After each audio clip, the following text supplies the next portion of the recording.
Good evening, friends. This is Dr. Bhavdeep Ahuja here.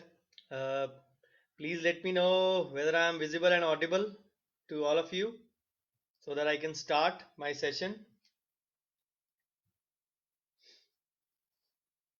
Please do post in the comment section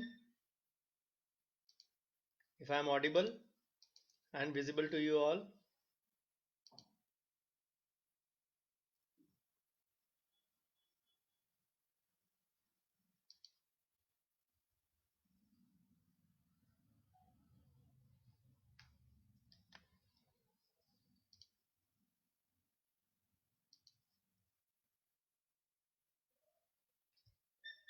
Hi Akshay, hi Saurav, hi Dr. Girish.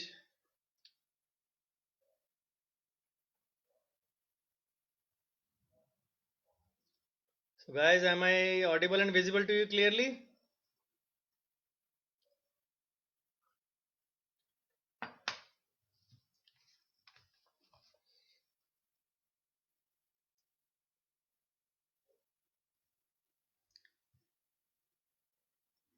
Wait for a minute or so, get some more comments going in and so that I can start my session for today.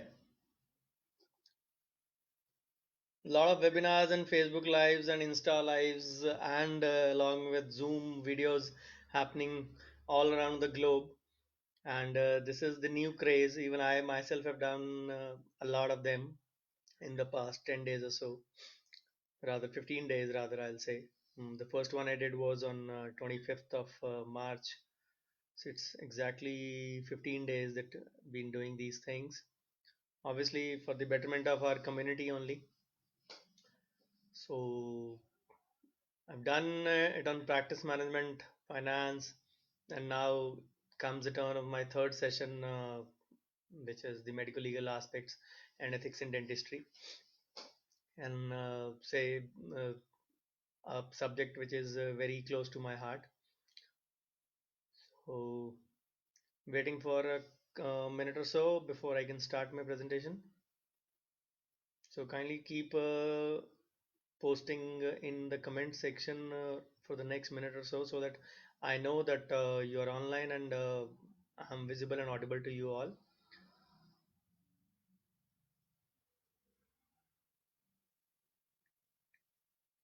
And meanwhile, I can grab my cup of tea.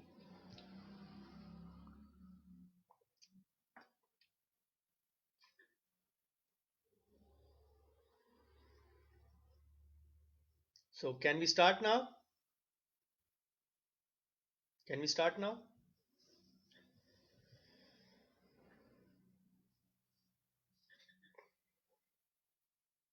Dr. Girish, can we start now? Visible, audible, clearly? Or any issues, any buffering issues, or any kind of say lag in the video or audio?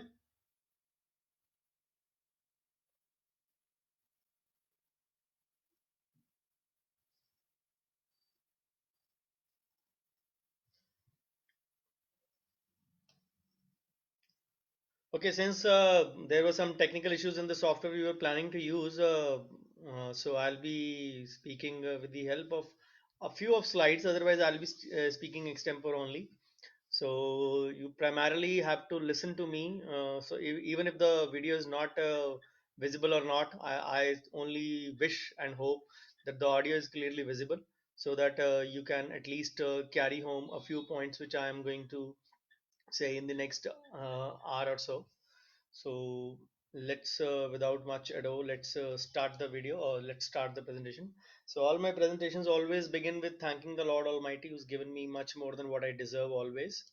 So we are here for understanding the few medical legal aspects of dental practice, the basics, the rules and regulations by the Dental Council, and of course a few do's and don'ts which we shouldn't be there. The whole session definitely takes around more than a day or so. So obviously we can't cover everything in the next 1 hour, but I'll try to give you the basic points which do lack. So when we talk of ethics, what exactly is ethics? Ethics is basically to understand the moral concepts and justify moral principles and theories. It basically is the, say, thin line between the right and the wrong sometimes. It tells us how we need to act within the valid principles.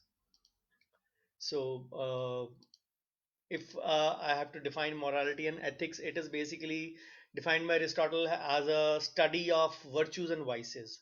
So, yes, definitely, again, as I said, the transition has been there in the in the in many of the systems all around us.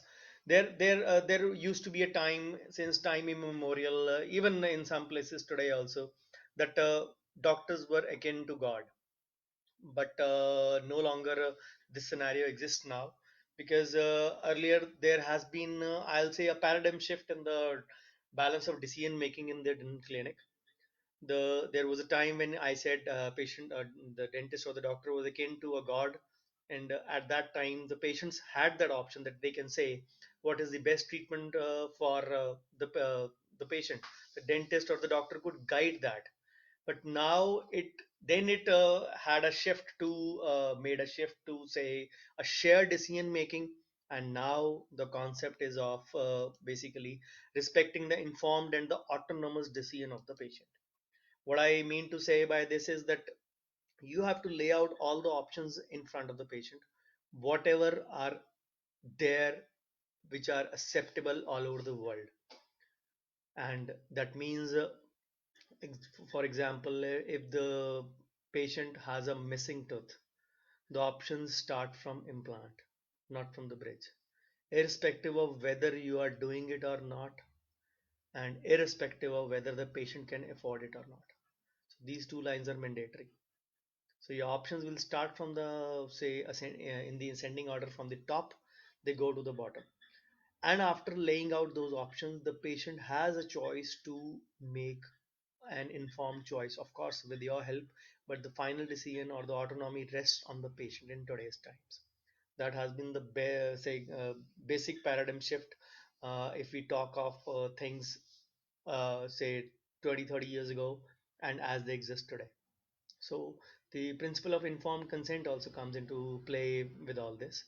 So what I mean to say is that if a patient, even a well-to-do patient, who can afford, say, an implant in a missing tooth area, and he chooses, let's say, the RPD or the gum stripper, we can fondly call it, is there on the fifth or the sixth option, and he chooses the sixth option.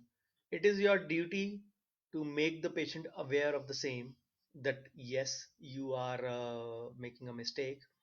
And even still then the patient wants to go ahead, let the patient go ahead. But then there lies the importance of signing of the consent form. So, as I said, the decision making has shifted now. So, there basically this only led to the, say, revising of the ethics code. The Dentist Act came to being in 1948. The regulations came to being for the first time in 1976. They were revised many a times, but then when a lot of revisions happened, ultimately they gave way to the new code of dental ethics or regulations, which is applicable now, and which came into effect in 2014. So even that has been amended a lot many times. So dental ethics basically requires all the dentists that it should be like a uniform code. Every dentist should be wearing the same one. But then the problem lies in the fact, whenever somebody is told to do a task, he'll always say whether you are doing it or not.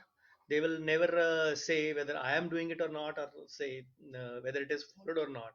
So the biggest ethical challenge for all of us is the poor knowledge in ethics amongst the fellow dental colleagues. So that is where the problem comes. So why is there an urgent need for code of ethics?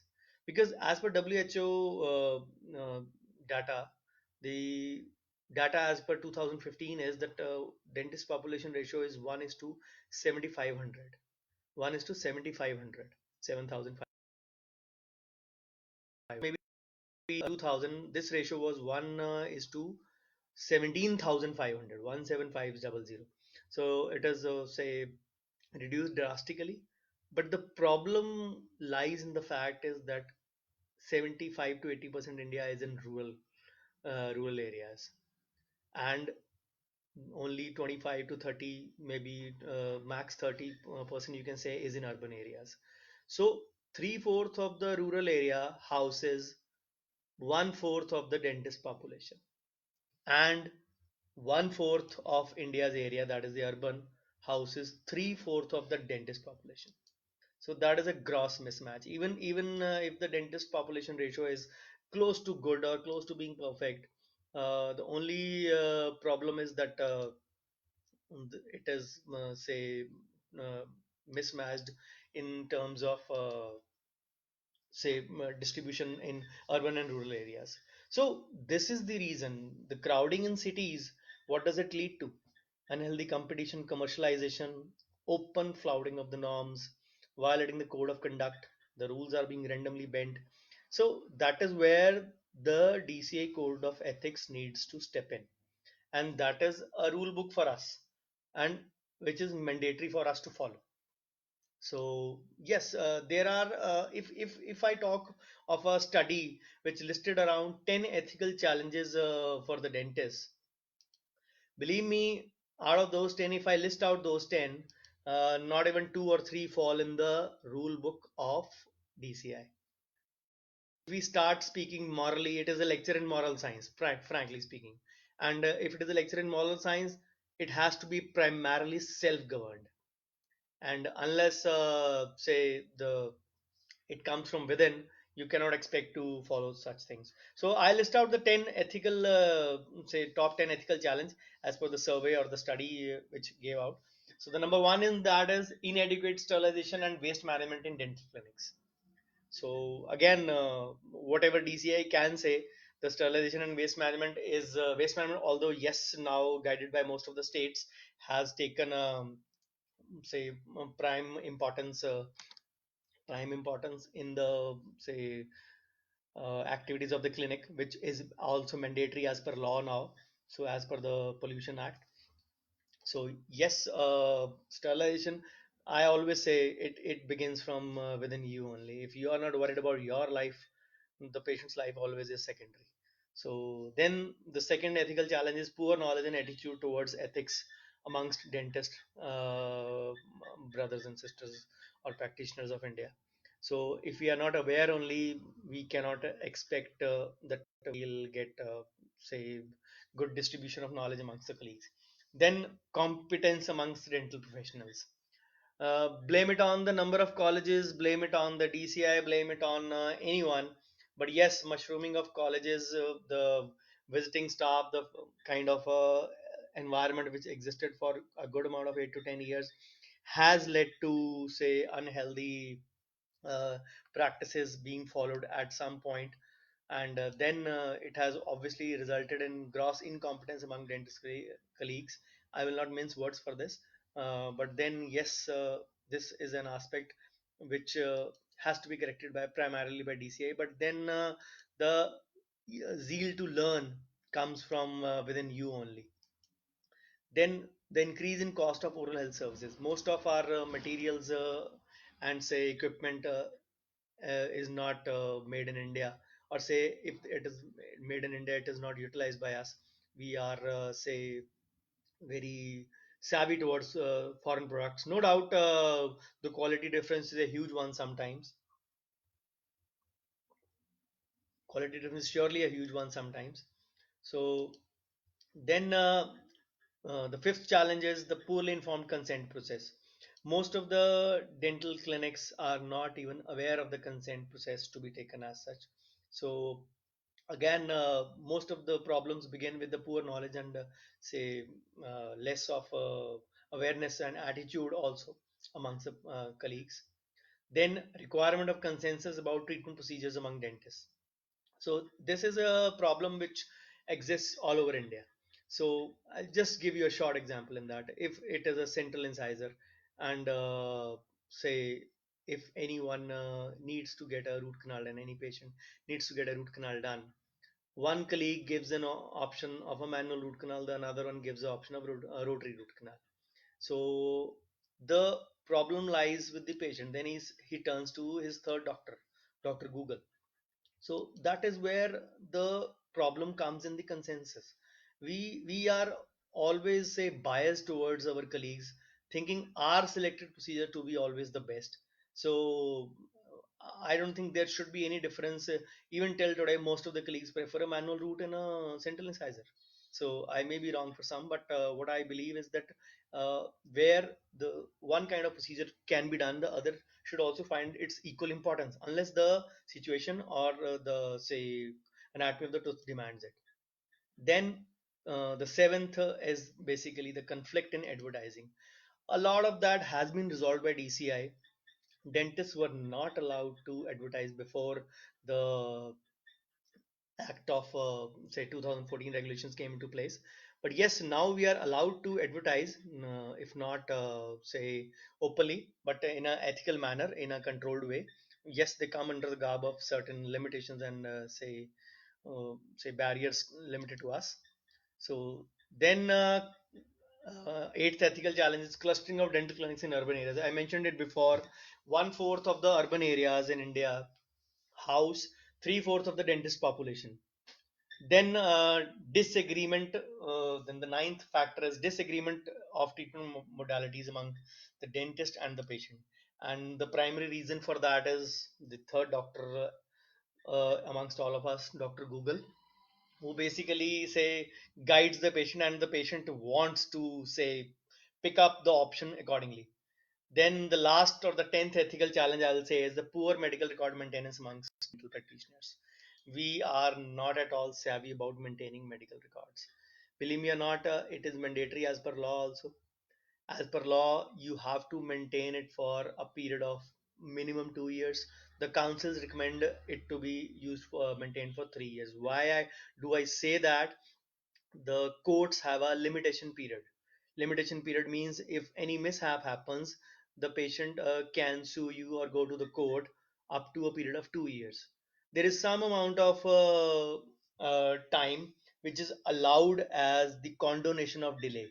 Condonation of delay means say delaying the procedure or delaying the appeal procedure up to a certain amount of time. So to be safe, be on the safer side, we always say 2 plus 1. So total 3 years of record keeping is mandatory, and that is for the adult patients. For the minor patients, suppose you treat a 5-year-old patient, his or her records are mandatory to be maintained till the child turns 18. So if it is a 5-year-old child you treated, you have to maintain those records for 13 years. And what do the records include? All the case paper, x-rays, casts, models, photographs, whatever related to that patient. Many will laugh at this thing is that if we keep on doing this, we'll probably have a say a lot of we'll need a separate building for record keeping only. Yes, your guess is as good as mine, but if the law mandates it, we have to follow it. We have no choice in that, and it comes with that only. So, as I mentioned earlier, not all from the above 10 come under the preview of the DCI rulebook, but yes, the dentist code of regulations 2014 were in supersession of the regulations which came in 1976, my year of birth, and followed by many amendments in 92, 96, 2002, ultimately gave way to the say regulated or the say revised code of regulations 2014. So what are the actually the key principles of code of ethics? I always say they are basically five or six. So the first principle in that is obviously always beneficence. Beneficence means doing only good for the patient. So the second one is non-maleficence, doing no harm to the patient.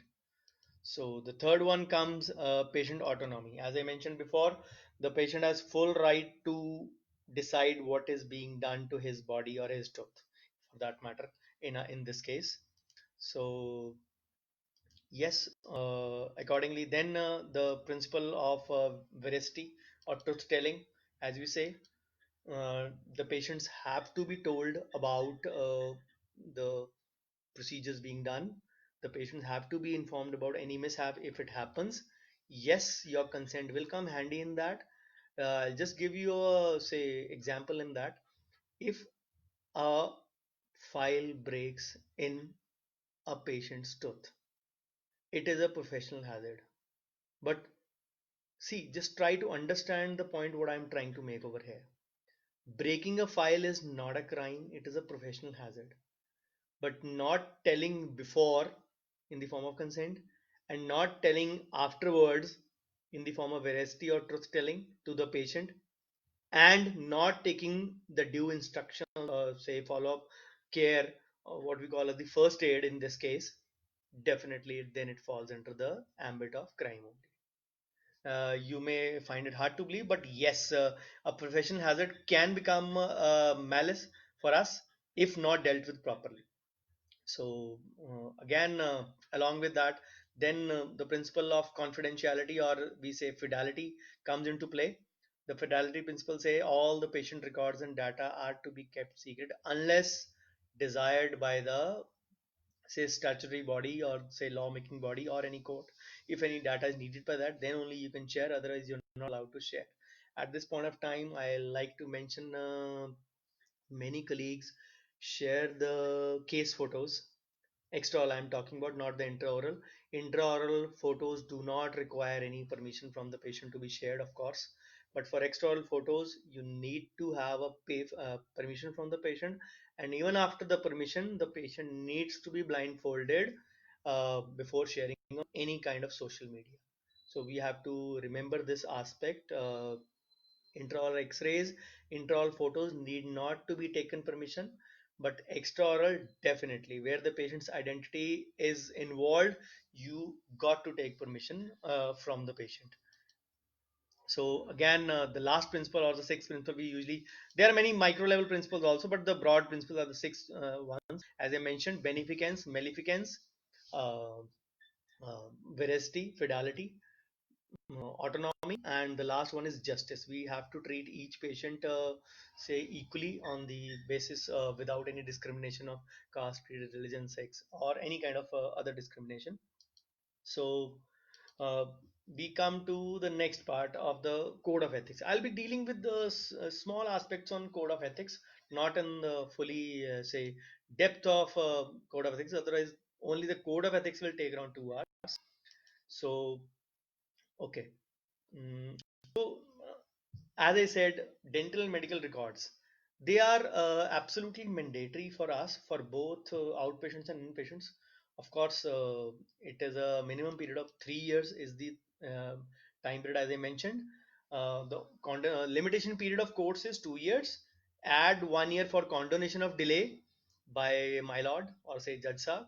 So adding that both of these to be on the safer side for 3 years. For minors, till the age they turn major, and that can be as good as 13, 16, 17, 18, whatever years. So till the child turns major or 18. So and if the original records will still belong to the dentist, and if the patient wants, he has to be issued duplicate records of the same within 72 hours of the request. And don't treat the 72 hours like the 72 working hours which the banks normally use. Their 72 working hours means approximately 9 days. Add Sundays or holidays to it, and it is basically 11 days sometimes. So they call it 72 working hours. For us, 72 hours means 3 days. You have to say give it to them whatever they desire. Of course, you have the liberty to charge for the Xerox copy also, no doubt about it. You have the full liberty to do that. But you are bound by the law to provide them with a copy of the records within 72 hours. And of course, get a receipt from them that they have received the same.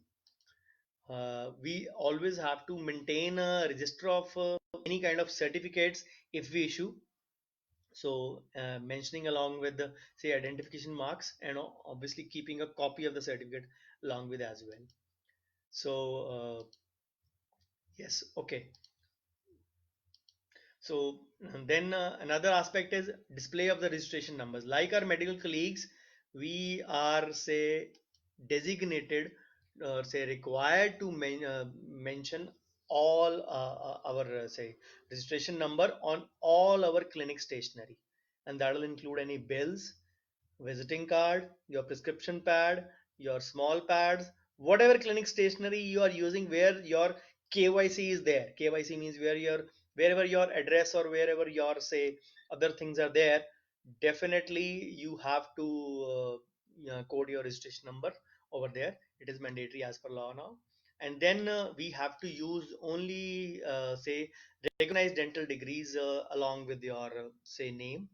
Do not feel fond of using MIDA or FAGE or MRSH London, whatever there are options available. So kindly don't be very fond of using those. So because you are not supposed to misguide the patient in such regards. Okay. Okay, at this point of time, a normal query is that is there any guideline to maintain photos, cast, what all is included in that? As I said, photos, cast, case paper, records, your indoor OD card, prescription slips, whatever you have in there, you have to maintain it for a period of 3 years. So then a very common query at this step is what are the legal documents required to run a dental clinic? Like degree certificate, registration, biomedical waste, what all is needed? Degree, yes, you're mandatory, and it should be on display also. And registration, yes, mandatory with your state council, state dental council, mandatory. Biomedical registration, yes, a copy of that, or maybe the your say the scannable code which they have given mentioning the name of your clinic. Then in certain states, it is mandatory to have a corporation license also, which is also known as a Gumasta number in some states. So that is also mandatory. And if the CE Act comes, Clinical Establishment Act comes, a rate list will also be mandatory. People ask me, is it mandatory to say mention all your rates on display in clinic? As of now, no. But if CE Act comes, yes, definitely it will be mandatory. But on a different flip side, if I say the DCI mandates or rather advises it that you can mention all your rates or say prices of the dental clinic or dental services what you are offering on your website. They don't say, they don't mandate it that it is mandatory, but what they mean to say is that you can do it so that the patient makes an informed decision whether to avail your services or not. It should be again, it is a personal choice, again not mandatory, but yes, times are changing, rules are changing, so it is definitely there. So these are a few things which you need to say mention. So again, another aspect which is not very commonly followed also is there. Sometimes practical also, not practical also, that we should take care to prescribe and administer drugs in a responsible manner. And as much as possible, we should write the drugs in, say, generic form. So sometimes not possible. You all know that, but then yes, definitely this is as per the council what mandates it. So then another very common query is, do we have the right of refusal to the treatment? When and how, and in what ethical way? See, you have full right to refuse the patient before the start. Once you start the treatment, we are covered under the Indian Contract Act also. There is a unwritten contract between you and the patient. Of course, the consent is a different thing, but there is an unwritten contract between you and the patient to start the treatment. There is no such clause as no payment, no cure. So that falls in the unethical scenario that you stop the treatment because the payment was not made. So kindly make sure that you don't shift to a clause of no payment, no cure in your practice. So once started, you cannot abandon the patient midway because of any reason. The patient has full right to walk away at any point of time. See, the rights of dentist and patient are different. Yes, again, they are slightly biased towards the patient, of course, no doubt about it. But yes, you have to understand that you cannot abandon the patient midway. The patient can anytime choose to walk away from the treatment. Yes, you have to take in written from the patient that I am not willing to continue the treatment. Try to nip the evil in the say evil in the bud, as we say, as the first step. So if you can take a corrective action at the first step, try to talk to the patient, try to have a mental reasoning. So that is where the problem comes. I always say never be in a rush to start the treatment in the first setting. We all do certain kind of things. We all, whenever a new patient comes, the first thing we do is to get some money deposited from the patient, and जैसे बोलते हैं ना advance booking कर लो. So we resort to that kind of practice, and we bypass all the norms. Believe me, you have to really really understand this aspect, that you should not be bypassing those norms, and should not be say using any kind of medical history in that sense. So always try that you stick to the basics, stick to the regulations, and never say wag your tongue like a dog. If I use a crude language, I'm sorry to say that, but never wag your tongue like a dog. Always remember that this is a line between say aspect. We are basically touching live human lives, live human teeth in our case. So the permission to touch lies with the patient. So understand it from that point of view.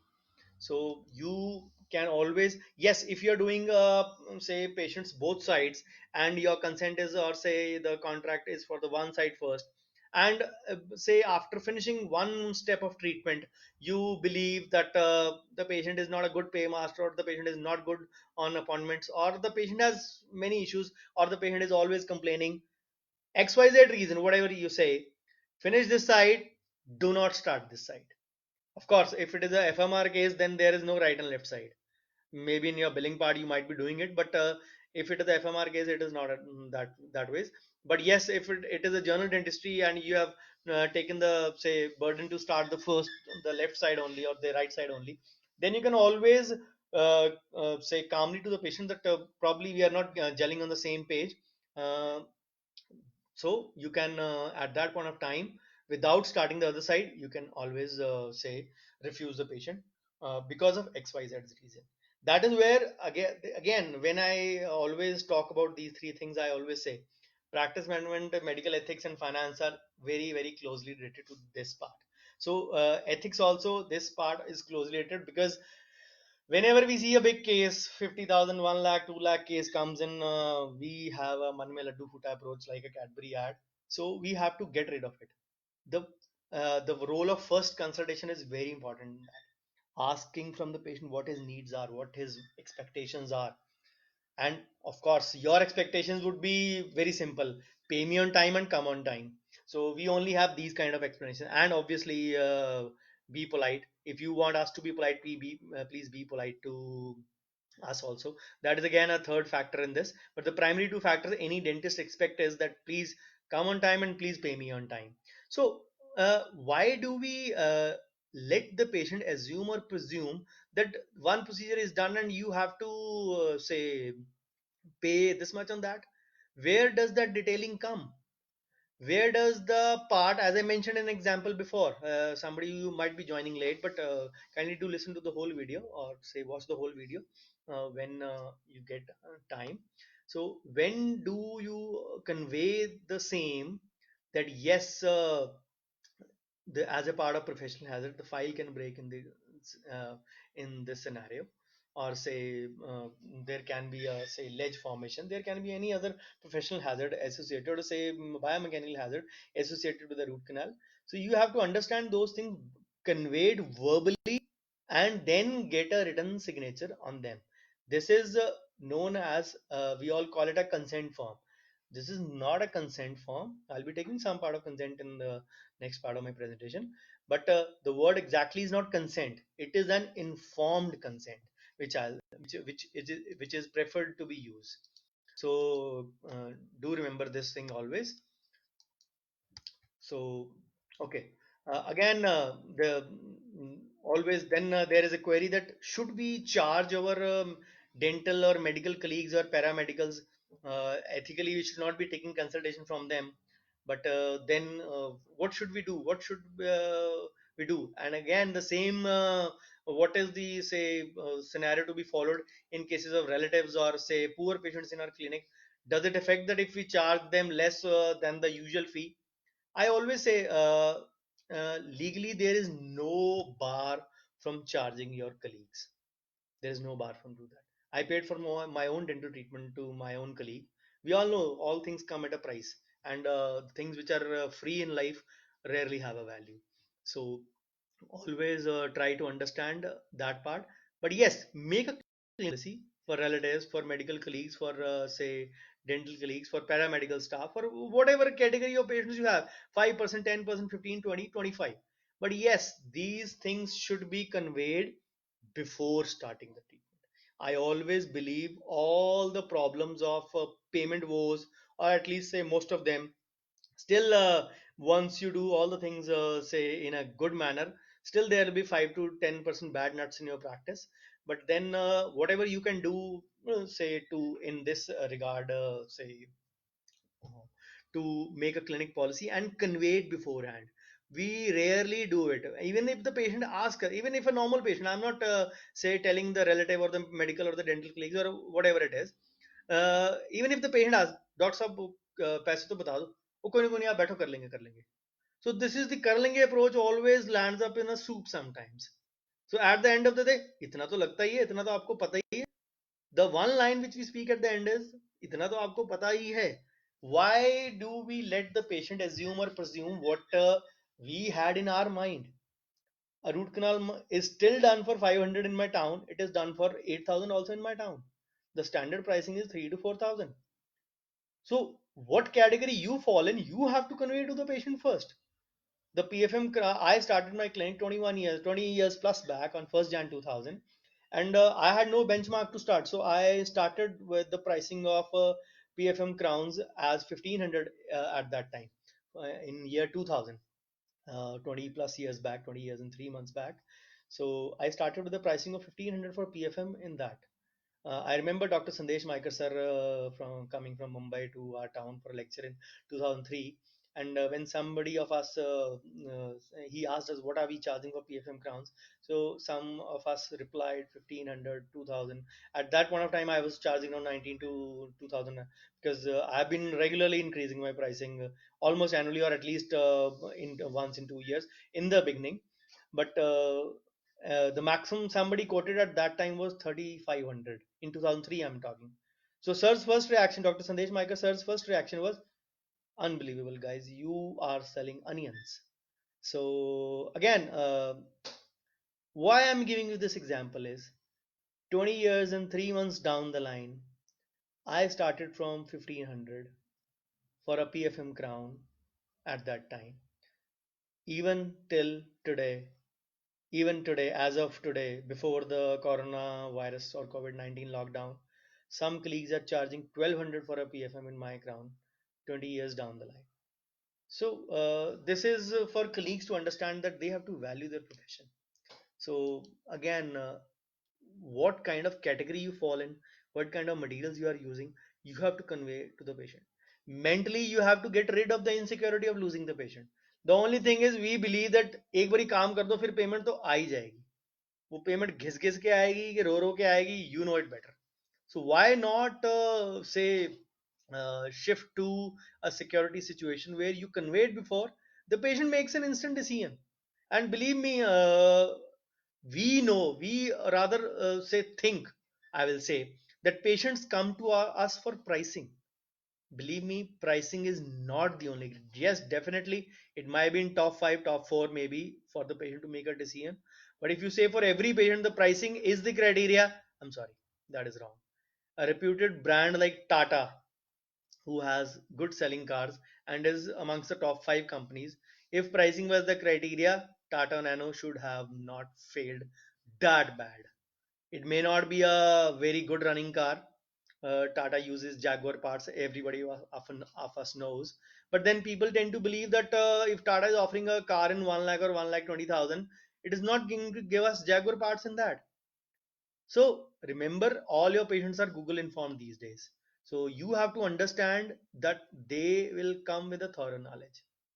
And I'll give you an example. People are charging zirconia. Basic charging for zirconia starts from 12 to 15 to 20,000.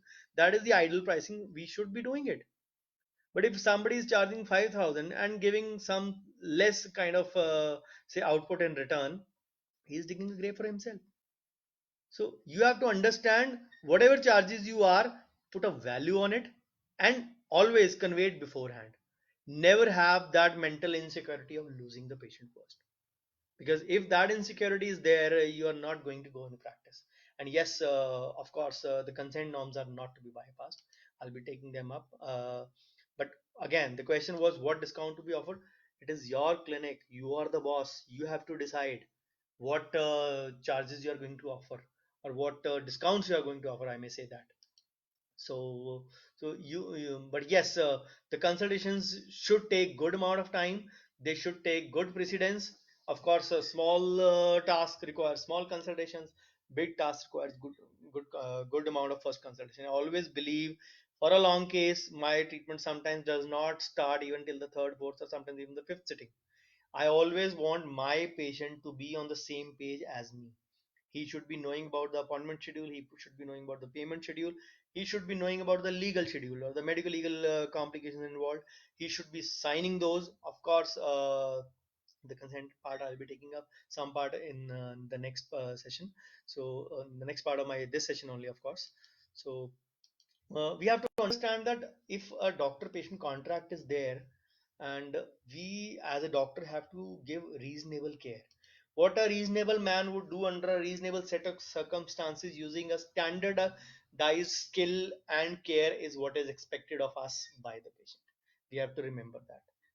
So the courts don't expect us to be Hercules, that we can conquer mountains and we can do this. But what we can do as a standardized, say set of procedures using exercising reasonable skill and a reasonable state of mind, yes, that has to be done.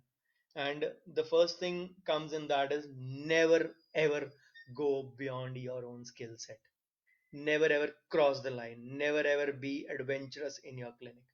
A small adventure can be very misleading for many of you. Believe me, it takes only a moment to take an adventure in clinic, or to say rope in an adventure in a clinic. If it goes right, yes, you are laudable, you are a hero. But if not, believe me, there are more people looking out for your pitfalls rather than your laurels. So it 99 laurels on one side and one pitfall on one side is good enough to doom our reputation. And as health professionals, I always say we have nothing to lose or gain except our reputation. And if that goes down, yes, surely we have to understand those parts. So yes, as a doctor, we have to maintain, as I said, the principle of fidelity also. Professional secrets are to be maintained. The extraoral photos need to be taken permission first and then shared even after permission. Even if the patient does not object, they are to be shared with the patient blindfolded. So whosoever colleagues are doing this on social media, kindly do listen to this piece of advice if you can. Nothing required for intraoral photos or x-rays, but yes, for extraorals, of course, there should not be any demarcating mention of the, say, disclosing the patient's identity over there. So yes, you have to remember that part. Okay, come to the next part. Then payment. Yes, payment of professional services is mandatory in our practice, because, of course, at the end of the day, it is a business, and any business comes with a, say, set of costing, and any costing will surely be chargeable to us. So, and but the what the code of ethics says that we should announce the fee before rendering the services and not after the treatment is underway. Let the patient make an informed choice what he wants. Okay, and there is no bar on what you charge in your practice. DCI Code of Regulation do not bar you from charging any amount. Remember this, you can charge any amount. The only word mentioned in the Code of Ethics is that whatever say you're say charging in your practice should be just, should be satisfying, or should be just. And what does that just word means? Just word means showing doing justice. If somebody is sitting in a small setup with a one or two chairs with a very small area with one assistant, his costing cannot be comparable to a say five setup or a four setup chair with a team of 10 assistants and associates. Of course, his costing is definitely going to be high. So yes, we have to understand those there. But we all talk of IDA not being involved, not IDA not setting the rates or the prices, but we have to understand that those pricing is for minimum rates. No association, no say council, no body, organizational or government body. Even the government can issue a say advisory. They cannot issue an order on charging this much for the services, because every cost of every clinic do differ. And yes, when the costs differ, you have to understand that the charging will be accordingly. And still, if somebody is not charging according to his pricing or say according to his costing, definitely he is doing injustice to his profession. As I mentioned earlier also, it's unethical to enter into a contract of no payment no cure. Yes, if you come to know that the patient is not a good paymaster and some amount of work is pending, you cannot, as per law, abandon the patient midway. You may have your own reasons to do so, but law does not allow you to do so. Definitely remember that part. Okay, then those who are offering services on the behalf of state and government or say ESI, they have to refrain from and say anticipating or accepting any kind of say uh, cost or remuneration in any form. So it is again, it is not mandatory as per the council regulations or law to say do treatments free of cost for the colleagues. So it may be deemed a courtesy to offer them free or subsidized consultations, but where no significant expenses are involved. Everybody knows that dentistry only costing is only say sorry consultation is not required. We need to put in some cost of the procedure also. As I mentioned, I always believe that. Uh,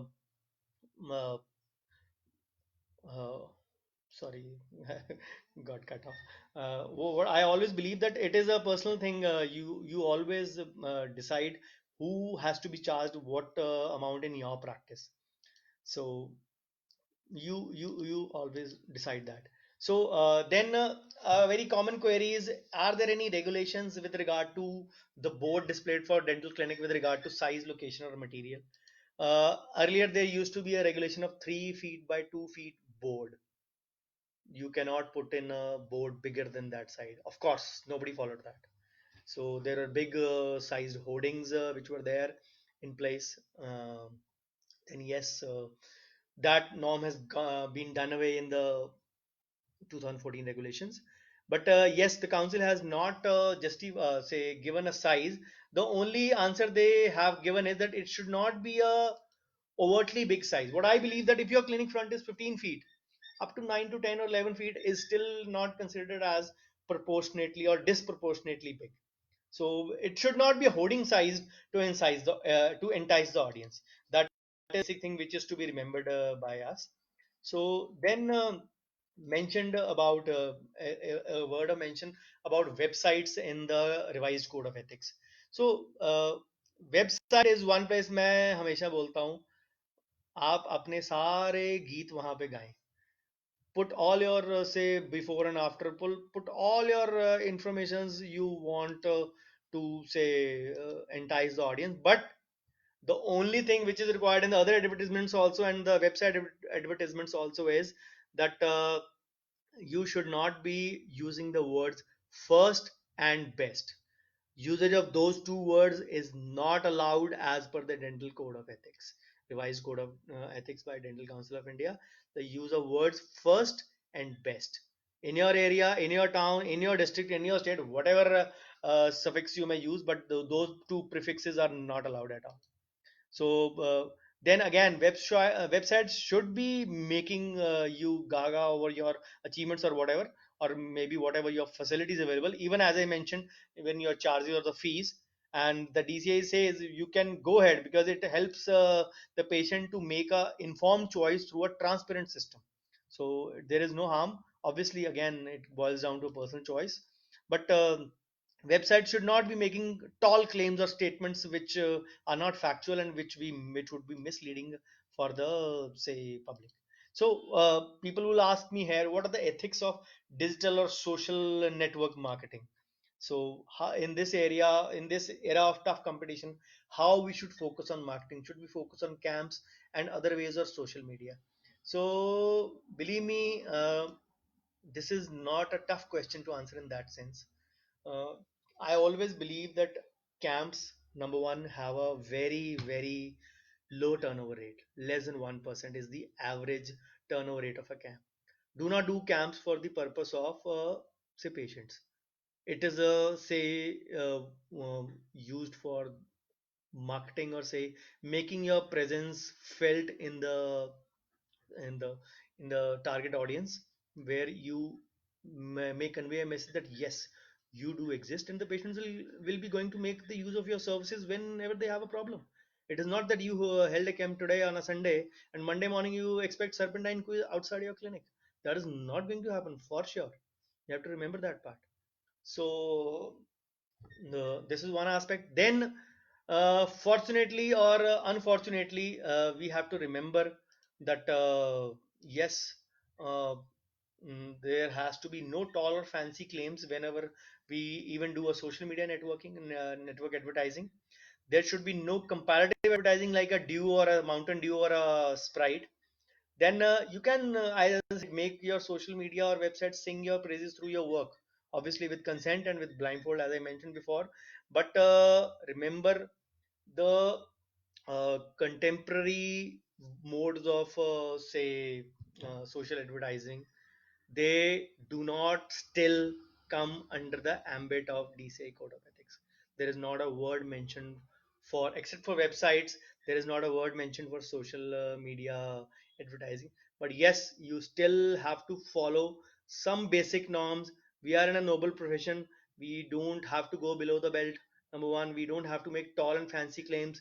Number two, number three, I mentioned, avoid the usage of words like first and best. Then do not say indulge in comparative advertising, as I mentioned, like Dew and Sprite, for your colleagues in your area. So and obviously do not fall below certain dignified standard. So these are the things I like to convey over here when we talk of the ethics of digital and social media networking. So then I come to a little bit part on consent now. So consent literally means ask, or say I ask for the doctor, and for the patient it means I agree. When you sign on the dotted line, it means I agree. So actual word is not consent, it is an informed consent. You have to remember. So the concept of consent comes from, say, individuals' respect for autonomy, integrity, and self-determination. It is the legal right of every patient that the patient cannot be touched or treated without the patient's authorization. You have to remember that. So the consent's history is traced to that part only. It literally means to agree, and basically, it the informed consent is meant to transform the doctor-patient or the dentist-patient relationship to a contractual one. As I said, we are covered under separately under Indian Contract Act also. So remember, so mm, so law says that consent of any party that is obtained by coercion, undue influence, mistake, through fraud, will basically render the agreement invalid. So it has basically four separate but correlated elements, and what are they? So it is basically consent should be voluntary. Patient should have a knowledge about this thing for say listening to this part and deciding on this. Then a capacity for decision making, means he should be mentally sound, not under the influence of any drugs or alcohol, then competency should be there. Competency means should be a major one. So should not be a minor. So to be legally valid, all these elements need to be present in. I'll repeat them again. Should be voluntary, knowledge, capacity for decision making, and competency. So dental, I've seen some colleagues taking a consent on the prescription pad itself, taking it before the, say, even checking of the patient. You don't require a consent for intraoral examination of the patient. Why do I say that? Whenever a patient sits in a dental chair, it should be assumed that the implied consent to a non-invasive examination has been given already. So any kind of invasive procedure you are going to do will require a consent, but otherwise, yes, you don't need a consent for a checkup. Then writing the consent only on the patient's prescription is not valid at all. The number one big mistake many colleagues do is to say resort to a blanket consent. What is a blanket consent? I, uh, patient so and so, son of daughter of so and so, uh, want to undergo treatment from doctor so and so, and I will not hold him or her liable or responsible if any mishap happens to me or my tooth. That is in one line a blanket consent. Believe me, that is not valid at all in court of law. Consent has to be the first of all, the consent, any consent form to be valid should have four signatures: patient, doctor, patient's accomplice, doctor's accomplice. A very common query at this point is, many times the patient comes alone. So my answer is, who wants you to start the treatment in the first sitting? Emergencies aside, why would you be starting the patient treatment in the first sitting? Where does the law, I won't say law, where does the rule of first consultation go? Where does the, say, checking of the any medical history or any medical test required, any investigations required, any OPG, any CBCT, any kind of those investigations required, where do they go? Some people don't believe in taking a pre-operative x-ray of even a obvious root canal. I always tell them, please do take a pre-op x-ray. You never know which thing can come handy. Plus, life is always full of surprises. You can never say trust it to be very simple. Who expected that all of us would be sitting for almost a month, say, at homes in the peak season, peak financial season of the year, at the point when the year ends and the new financial year starts? Who had thought this? Life is always full of surprises. We have to remember those parts. So, so valid consent has to be obtained before starting the treatment, not in middle of the treatment. So yes, who does not respect, any doctor or dentist who does not respect is liable for action both by the patient and by the professional body himself. So touching a patient is sometimes, and doing a treatment may constitute the criminal offense of battery also. So further, in absence of proper consent, if the patient suffers harm, that may be a claim for negligence also. So remember this part. You cannot ignore this part. Then uh, people ask me what, whenever I take a consent session, I normally take workshops on consent session, making a helping colleagues to make a customized consent form. People will ask, what is a customized consent form? The consent forms you usually find on the net, I always say they are the body of the consent form.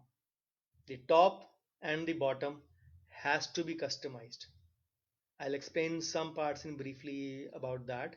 What does all that need to be included? I'll just give you an example before I start discussion on that. Let's suppose a patient comes to you with a caries 3-6. It is, you take an X-ray or a preoperative X-ray. You find periodontal status to be good. The cavity is just reasonable. It has just to touch the, say, pulpal surface. So it is a, say, ideal candidate for a single setting or maybe a normal root canal, whatever you have to follow. The patient says, uh, extract my tooth. You explain the patient, you do every attempt to make the patient salvaging the tooth as much as possible. You try to make him reason, you try to show him videos. The patient is adamant, I want to extract my tooth. Like a doctor will say has to do, you respect the fully informed autonomous choice of the patient, and you extract the tooth. The patient says, kindly give me an x-ray. The patient takes the x-ray, you take the payment, and the patient goes away. 2 months down the line, you receive a legal notice. Just a hypothetical situation, don't be afraid of this thing. 2 months down the line, you receive a legal notice. My client's tooth was intentionally removed even when he wanted to save it. And the x-ray also necessitates that the tooth could be saved. If you're not taking consent, what will you be doing in such a case? Number one. Number 2 point, the tooth is a candidate for a root canal. The patient chose extraction. Which end will you take in this case? Obviously, you will say extraction. Let me give you a different scenario for this situation. A patient comes to you with a grade 2 or a grade 3 mobility of a 3/6. Similar caries, but of course, by the look of it also and by the x-ray also, the periodontal condition is not good. So you advise an extraction. Okay.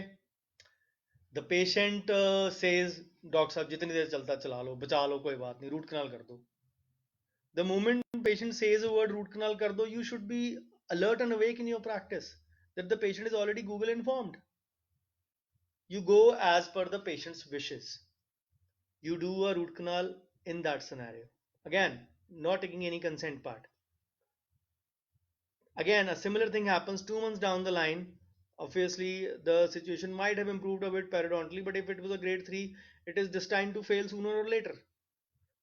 2 months down the line, and the patient has already taken pre-op and post-op x-rays from you. You did a wonderful root canal, but yes, the healing was not as expected. So 2 months down the line, the tooth was needing to be extracted. I was made to undergo an intentional root canal desperately by the dentist. I never wanted to do it. What will you do? So, the patient, your root canal failed, and I had to get it extracted from another dentist. Your root canal did not last even 2 months. Can be many other forms. Who will save you? You don't even have a pre-op X-ray. For those who are indulging in, I will say, just the intraoral X-ray films, not having an RVG or a say digital X-ray in their practice. I've given you two scenarios, or two, or rather 2.5 or 3 scenarios in this case. Who's going to be your savior? Your consent form. And if you're taking a consent for an extraction, where does your consultation with the patient that yes, this is a extraction case, we will be saving this tooth, and vice versa. Yes, this is a root canal case, but we are undergoing extraction as per the patient choice. Who will undergo that? Then another scenario I will give you.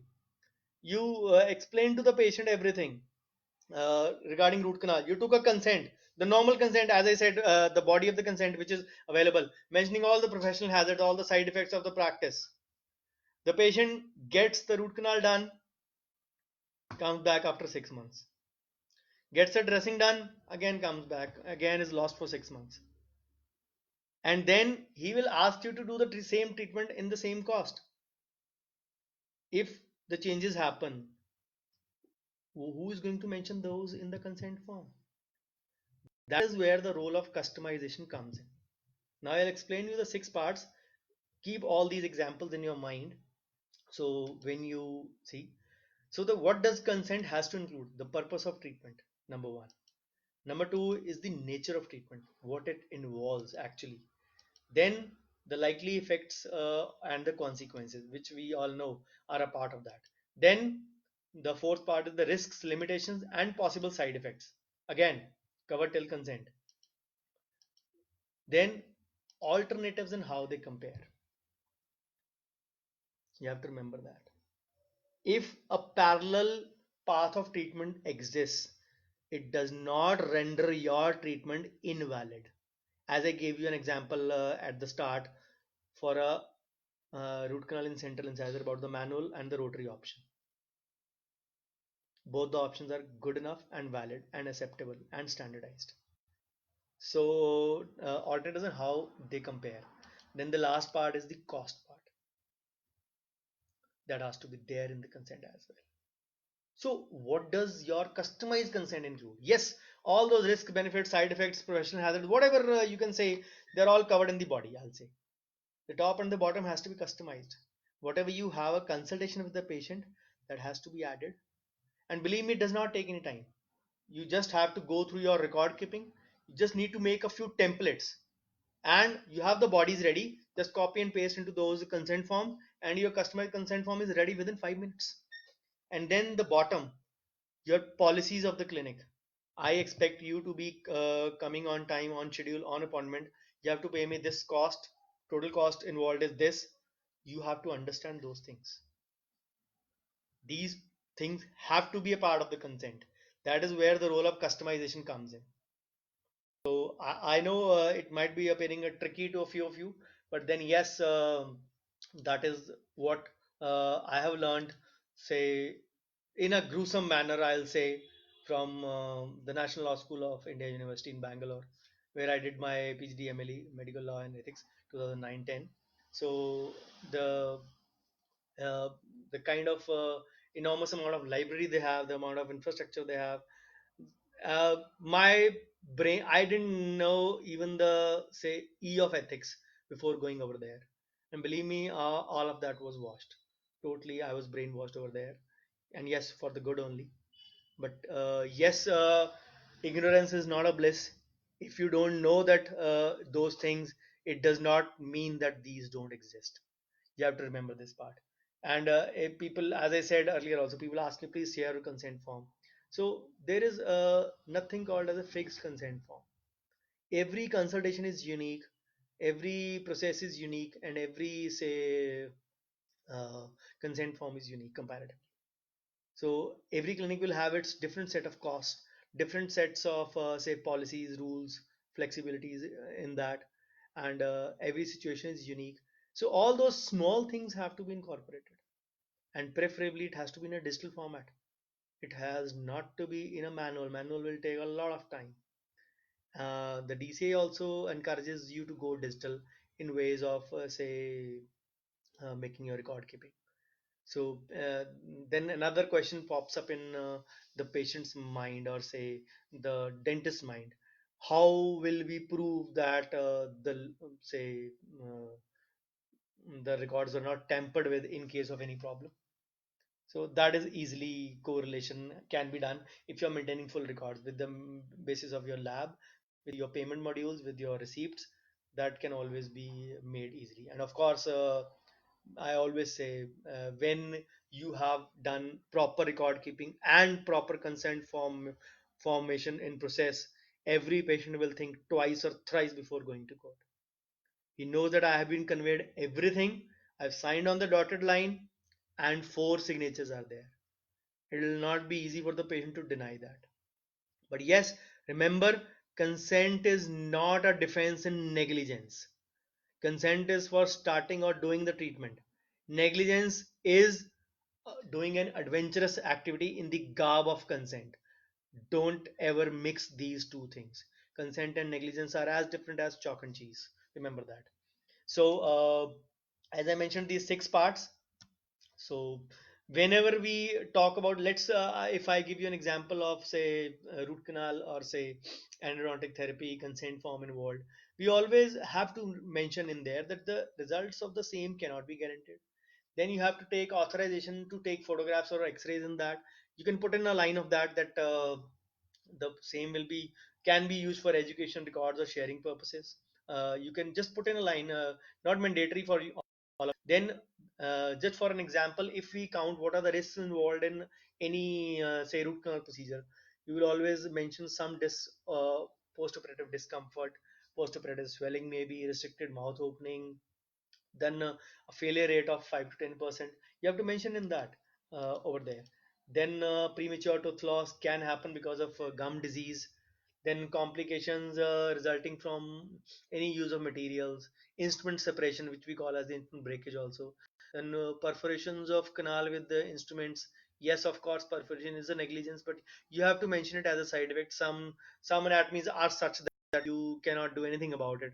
Then blocked root canals, incomplete healing, some post-operative infection requiring additional treatment, or maybe use of antibiotics. Then some teeth may be requiring extraction if they do not say respond well to the treatment. Fracture, chipping, postoperative say numbness temporarily, any TMJ. Yes, some parts have to be included in a blanket manner in this case to be on the safer side, as we always say. So the colleagues have to remember here that merely signing of one form is not the consent form. The consent form can be very exhaustive, where you have to take consent. You don't need to take a written consent in every procedure. I'll repeat again, please do not, it is not mandatory to say resort to a written consent in every procedure. Wherever you feel the medical legal some medical condition of the patient where the stakes are high, where multiple say branches of dentistry are involved, wherever there is a use of LA is there, local anesthesia is there, always do go in for a written consent. Otherwise, a verbal or an implied consent is as good as valid enough. So, consent is basically consent happens when a doctor and a patient say discuss a problem and choose an intervention together, which we always used to call as the say shared decision making at one point of time. Of course, then if we talk about consent documentation, people ask me, is one consent valid for all? As I said before, blanket consents are not acceptable in any court of law. Consent forms have to be procedure specific. They should utilize simple terms, avoid overly broad statements, avoid technical jargon in any kind of say your consent form. And any consent form has to be before the procedure, not in the middle of the procedure, not after the procedure. Remember that. So a very famous case is there where I won't name it. Uh, it is a case of late 70s, from where basically we can say the say principle of consent started. So uh, a lady who was in her mid 40s, or say around 43, 44, and he had a say procedure to get her gallbladder removed, and during the procedure, and for that a consent was taken, but during the middle of the procedure she developed some complications, so the gynec had to remove her ovaries also. That lady, 44 45 year old, was unmarried, not under menopause yet, but unmarried. So she basically sued the dentist, oh sorry, the gynec, to the court. So what that did was basically the consent was taken from the patient's mother during the middle of the procedure. That is a very say benchmark case in the history of a consent part. That consent was done to save the patient's life for a complication in the middle of the procedure by the patient's mother. Of course, the patient was unconscious at that time. The doctor was held guilty in that case. That is a very landmark case. So definitely wrong. But as I said, life is never unfair. Life is rarely fair to some. So consent has to be taken before any proposed action. So then consent refusal. The patient has full right to refuse at any point. You remember I told you the patient, you cannot abandon the patient midway, but the patient can anytime choose to walk away during the middle of the procedure. So the patient has all the bragging rights, we can say. So we can he can withdraw consent, including even during the middle of the procedure. You have done everything ethical, you have done gone according to the book, you have taken full consent, uh, done the allergy testing also, done the medical history also, wherever required, done the investigation also, and you started with a root canal opening. Suddenly, maybe due to a psychological reason, maybe due to something, you are halfway to the pulp chamber and the patient suddenly raises the hand and chooses to walk away, say no, I don't want any treatment from you. There are say people who react impulsively. I won't say fanatic patient, but there are patients who react impulsively. Yes, you can talk and soothe out the patient. Maybe the patient felt exaggerated pain sensitivity or whatever, he was not very comfortable doing it. Maybe sometimes the A fiber and C fiber theory of root canal comes into play. But yes, you have to remember this part, that uh, uh, the patient can still walk away even with say even in the middle of the procedure, even in that condition. So the patient has the full bragging rights in that, as I mentioned. So getting a mere signature is no consent, remember that. So if the patient is rushed into signing consent without providing any sufficient information, the consent may be invalid despite the signature. And as I mentioned, the signatures have to be four uh, in all: patient, patient accomplice, doctor, and doctor accomplice. Your assistant can act as your accomplice in such a cases. So consent should be free and voluntary. It is said to be free when it is not done by coercion, any undue influence, any fraud, misrepresentation, or mistake, I will say. So remember this. Okay. Then consent should be on the basis of adequate information. I always say the RBOs have to be taken into account: the risks, benefits, and the options.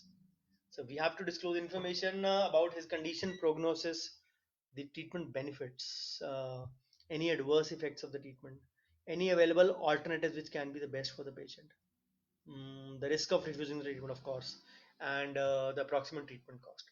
All these are to be verbally explained and mentioned. People will ask me very fondly at this point of time, अगर हम यही करते रहेंगे तो काम कब करेंगे? That is where the role of staff training comes in. The basic part can be dealt in by your associate or your assistant staff, the remaining part by you. And of course, once informed by the patient, it is not, say, difficult for you to get a signature done. But again, I'll repeat again, I'll say at the cost of repetition, I'll say it has to be an informed consent first. And ऐसा नहीं होता है कि patient घर form ले जाए, घर से साइन करा के ले आए. If she is a female, अपने हस्बैंड से साइन करा के ले आए घर से जाके, this is not valid. All the four have to sign at the same time in the clinic. Of course, under the table, many things go on, but try to be as fair as much as you can. So, as I mentioned, the consent has to be procedure specific. Any consent for a diagnostic procedure should not be a consent for therapeutic treatment. And obtained during the or the middle of the surgery is not valid at all. And blanket consents are not valid. I'll repeat again: blanket consents are not valid. An all encompassing statement, like as I mentioned before, that I authorize so and so, doctor so and so, to carry out any procedure, test, or surgery, or say dental procedure in the course of my treatment, is not valid at all in the court of law. So, as I said before, also consent is not is no defense in cases of professional negligence. Negligence is totally different from that. And consent is not fixed with a good form. मैं आपको अपना form दे दूंगा, that is not fixed. It is always customized. It is always customized. The patient situation might be unique, your consultation might be unique with that patient. So unless you resort to that, you cannot say deny that part. So let me take up a bit of this part, that whenever you take a consent, it has to be in the whatever language it has to be used.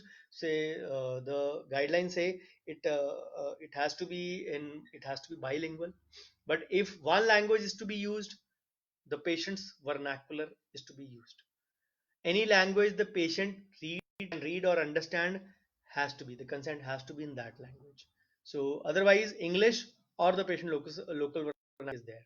If the patient is an illiterate one, of course they can be made to say bring a educated relative along with, who can read and do the formalities along with, to explain. Of course the Same things you explain verbally have to be there in the written only. You don't have to say be very smart and change the wordings from what you speak in written and what you speak in verbal and write in written.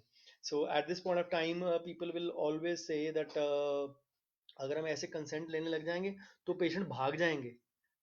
ये आपकी गलतफहमी है. Many of you might be seeing COVID-19 consent forms floating all over the net.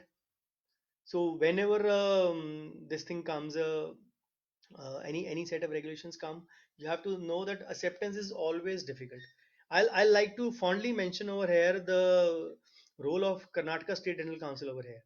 Um, I did my, as I told you, I did my MLE from National Law School of India University, one of the premier law schools of India from Bangalore, Karnataka, Bengaluru as it is called these days. So in two of my exams of out of four, I had the question of question pertaining to the Clinical Establishment Act, which was there, the first state to imply Clinical Establishment Act in 2007-8 was Karnataka. Delhi, I'm talking of North India since I belong to North India. Delhi 2012, Haryana 2017, Punjab 2020, not even till today. Not even till today, 12 or 13 years after Karnataka implemented it. And I'd like to add one recent example. I was, say, holding a workshop in Andheri, Mumbai, my two-day workshop on practice management, finance, and medical legal. Uh, uh, After the day one, there was a participant from Karnataka uh, who showed me a regulation or say notice from the Karnataka State Dental Council. It was dated, I think, around the first few days of September only, 3rd or 4th of September, wherein the council had issued an advisory to all the patients, get your sign your consent forms in your dental clinic.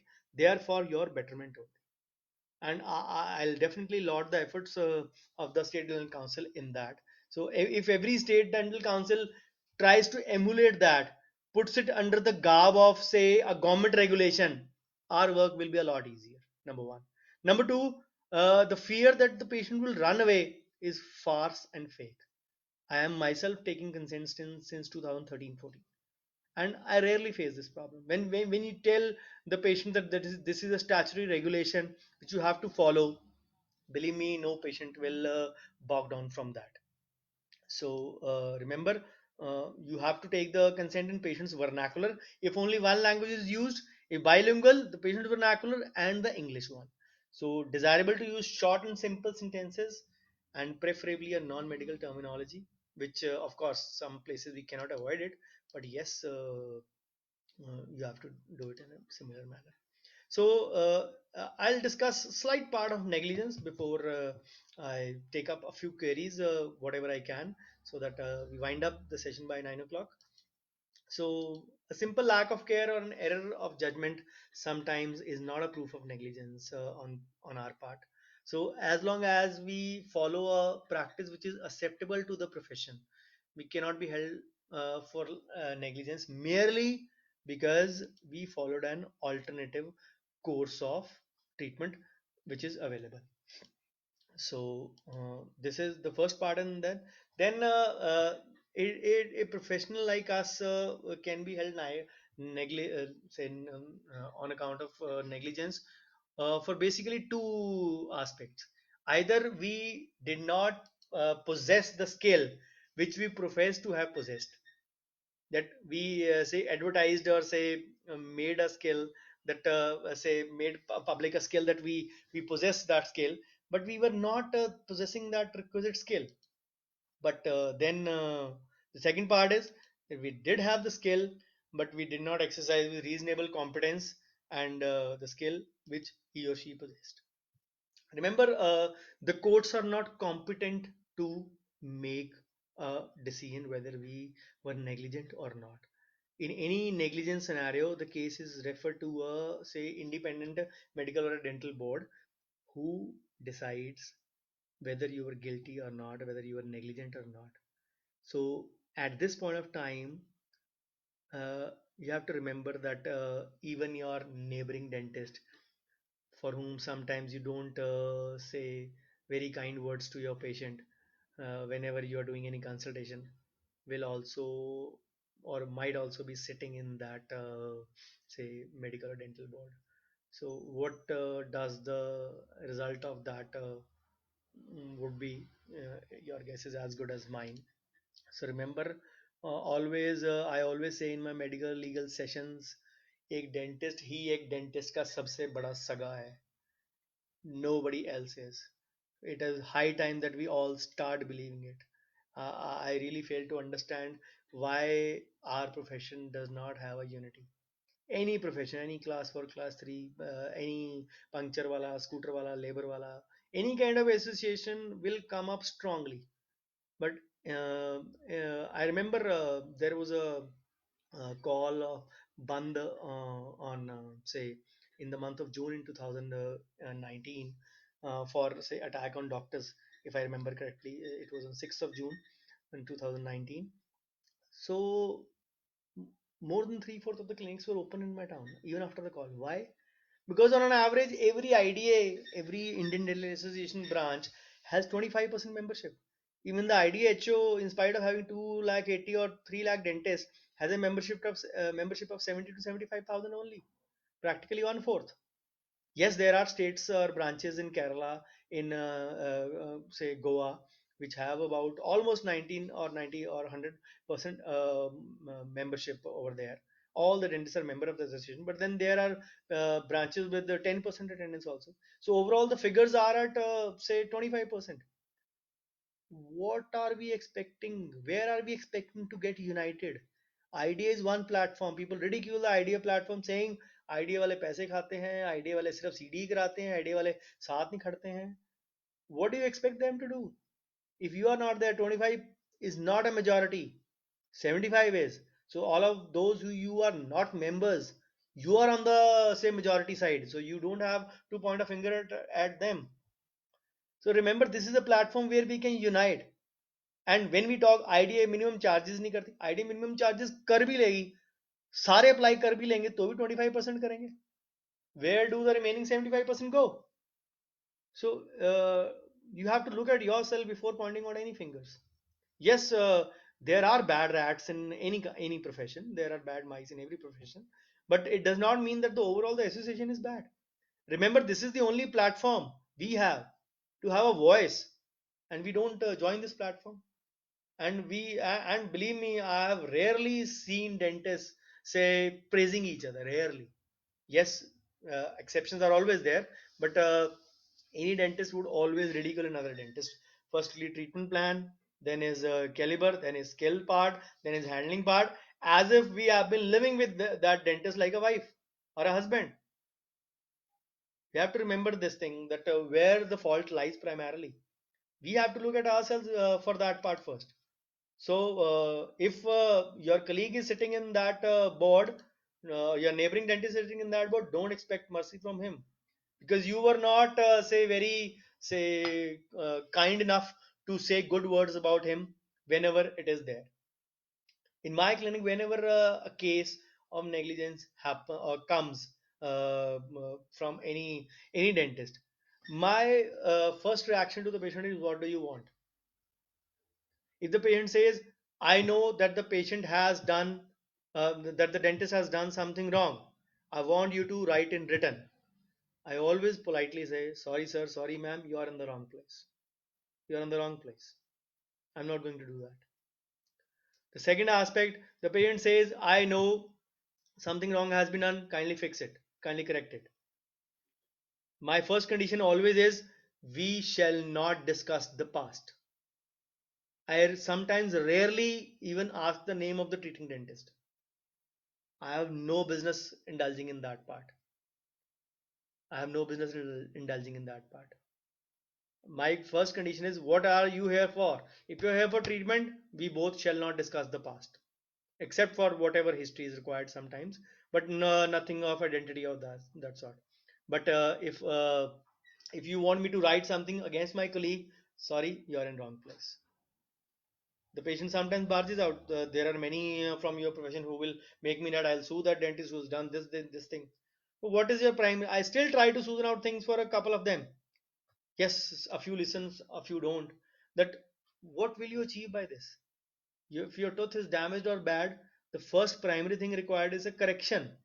Kindly go for correction rather than lifting up the dead bodies, raising the hood out of that. Remember that you are not doing any good to your tooth in that matter. So I always try to finish off the matter at the first step. Yes, a few listen, a few don't. Yes, there are malified intention patients also. I wouldn't say only dentists are there and who indulge in this, but yes, there are malified intention dentists also, and some of us fall prey to that. As I gave you an example of a root canal tooth, where you say had to remove the tooth. What did we do in that case? Or say to a three degree mobile, third degree mobile teeth, grade three mobile teeth, and we resorted to a root canal. We bow to the patient demands, forgetting that our first profession is to guide the patient against any malice, against anything wrong. Why did we stoop to the patient needs? Respecting the autonomy is one aspect, but indulging in wrong practice is another aspect. Whenever my always reaction is, I don't indulge in this thing. My first reaction is, whenever say, as I mentioned in the first case, a case where a healthy root canal is going to be required, and the patient says, nahi, nikal do, go for extraction, I always refuse the patient. Mere se paap mat karwao. That is the only thing. Sometimes that works on those patients also, that yes, as if extracting a healthy tooth which is in the need of a root canal, of course, if I'm doing any crime in that, so the patient's psyche gets dented to an aspect and he mellows down sometimes. Some don't, some they go to other colleagues, and say we stoop to this liability of proving to this stooping to this level. So that is wrong in some way. So what are the elements of negligence? Any negligence basically means say lack of proper care and attention, or say culpable carelessness, we can say, if I talk in simple words. So the essential components of negligence are that the first, dentist owed a duty to the patient. Second, there was a breach of duty. Then that breach of duty had resulted in damage, and that injury or damage, whatever happened, can be related to two, can be related to that. Just give you an example. uh, you treated the patient's say left lower third molar. You extracted that third molar. The patient developed a paresthesia on the right side. The patient filed a case against you. What will you do? Obviously, it will be referred to the medical dental board. We all know that the right and the left have a different nerve supply. Any action of such any paresthesia, of course, if you have not injured any side on that, you will not be held liable. That can be due to any other reason also. Just giving an example. So the concomitant relationship between the injury and your treatment has to be established before a negligence is there. So negligence is basically a tort, which is a breach of duty to take care imposed by the law, which results in a damage to the complainant. Tort means any civil wrong. So in that, so again, I will say the dentist owes duty of care to the patient, and the dentist breached that duty. The patient suffered damage, and the breach was proximate, or say could be related to the patient's damage. So we always know that whatever happens in the such cases. So believe me, two specialities, oral surgery, implants, and endodontics, account for almost 77 or three-fourth of the cases of negligence. Rest all specialities combine to make about 23-24%, whatever it is. I will be giving you the numbers as per study. So the mean compensation for any wrong outcomes is usually because of either extensive bleeding or pain, swelling, or fractures. So these are the four unpleasant outcomes which have resulted in this. So and average settlement in when the evidence has been produced by the dentist has been 58,000, and no evidence produced by the dentist 1,12,000. And average settlement by any say by the patient, if evidence produced 1,60,000 and no evidence 71,000. And these are not my figures, these are figures from the Journal of Forensic and Legal Medicine.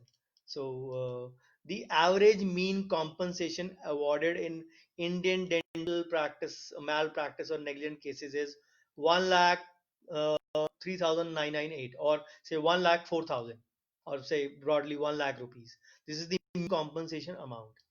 A tooth is considered equivalent to a limb in while equating the damages for the patient if it is a wrongfully extracted tooth. So the most common litigation, oral surgery including implants, accounts for 50.4%. 50.4, almost half, more than half of the cases belong to the category of oral surgery and implants. And 26% of cases belong to endodontics or root canals. So if we combine both 76.4 or 5, say almost close to 77% accounts for these two specialities only. The remaining all specialities combined for a, let's say, meager 23% in your medical negligence cases. So I remember there are a few golden rules to remember that we must do these five things. You must have got these as a forward sometimes also. Number one is the communication, which I always call as the first consultation. So number two is the documentation, which I always call as the record keeping. Then communication of documentation, the say patient being aware of the say consent part. Then communication of the documentation, sorry, the documentation of the communication, the signatures on the say consent form, and preservation of documentation, as I mentioned, up to 3 years minimum. So these all five parts: the communication, the documentation, the communication of documentation, and the documentation of communication, plus the preservation of documentation. These are the golden rules which you have to follow. So why do the say dental patients sue their dentist? The top four reasons according to the forensic journal of legal medicine, forensic and legal medicine, is that the as I mentioned, the four wrong and pleasant outcomes: bleeding, fracture, pain, swelling. These are the four reasons primarily. Then being negligent during treatment or negligent in documentation. Then a very common thing: wrong tooth treatment because of hurry or haste, or say in a say speed to finish the task at the earliest. So then the consent related issues. These are the four main headings under which the say swing part happens. So remember, the fault lies always in failure to first warn, then failure to diagnose, then failure to monitor. So post-operative instructions are as important as your say in-office procedures. So never ever ignore your patient in that. So if a dentist fails to act or take action, causing an injury, remember that injury harms a patient, you are liable to be held negligent in that aspect, if I may say. So, poor record is poor defense, no record is no defense.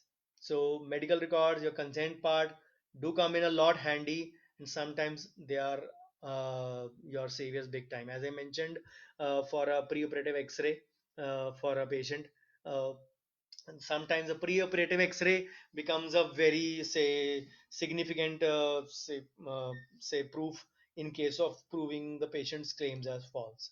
So sometimes a bad choices can mess up your destiny. There might be a wrong way, there might be a right way, there might be your way, which we call as the my way. So always to be on the safer side, I always advise for a professional indemnity for every clinic. So remember, it is not very expensive. A 10 lakh coverage should be available in the range of 700 to 1000 rupees. And believe me, sorry, believe me, that is a peanut amount for the amount of coverage we are getting. So many companies have discontinued the 10 lakh policy. So they come up with a 30 lakh policy for surgeons. And for that, the pricing is in the range of 2200 something or so. So practically 700 per 10 lakh only. But if a 30 lakh policy is there, uh, a few things you have to see what all it covers. It should be covering your legal assistant part. It should have a cashless claim settlement procedure. then out of court settlement options should be there in some. There should not be additional or hidden charges in the form of no membership or legal fees. Then pre-litigation costs should also be covered. Then it should cover for loss of documentation. Most of them do that. Should cover for loss of documentation or breach of confidentiality. And then the important part is to look out for the AOA or the AOY ratio. AOI means any one year, any one accident. It is also known as any one incident or any one AOI or say AOP. Anyone AOO, sorry. So let's not confuse any. You can use say accident word is replaced by occurrence in that. So year is replaced by incident in that. So primarily AOA and AOY ratio is used. It should be 1:1. So if you have a policy of 10 lakh and if you are say AOAOY ratio is 1 is to 4. And God forbid, if you have a medical legal case and in which you have to pay damages of 5 lakh. So 1 is to 4 ratio means you will be covered for 4 accidents of 2.5 lakhs each in a year. What does it mean? That if you, God forbid, you have to pay damages of 5 lakh, the company will pay only 2.5.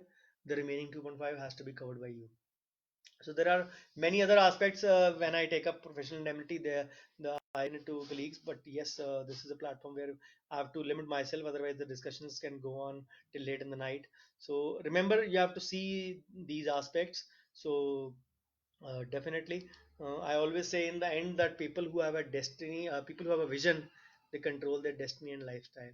For people without a vision, their destiny and lifestyle is controlled by others. Thank you so much. I'll be taking up a few queries if I can from the say chat board if they're visible.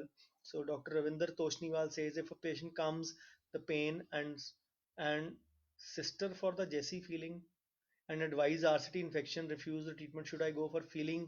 As I know it's wrong treatment, patient is insisting. I mentioned this part in detail. You have to say follow the ethical guidance conveyed to the patient, but never stoop to patient's demand. You are the doctor, you are the best judge.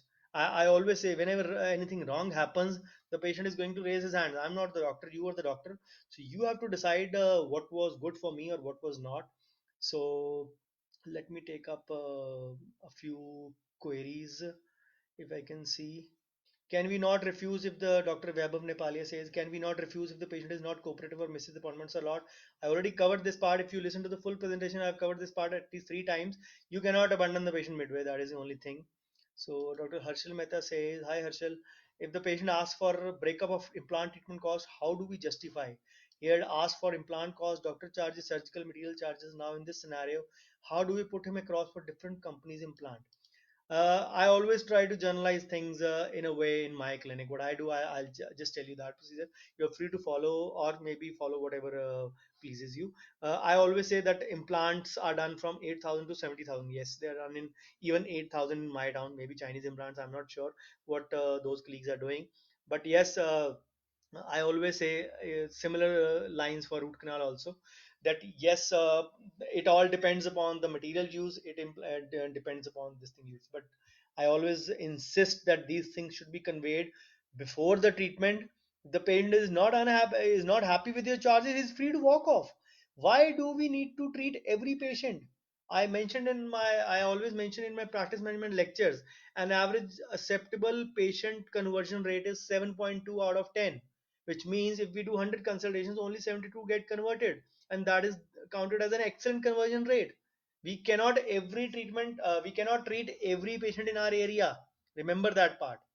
So and not every patient of our area will come to us also. So remember this part. You are not supposed to give breakup if you don't want. Nobody can. You don't have to justify your treatment cost.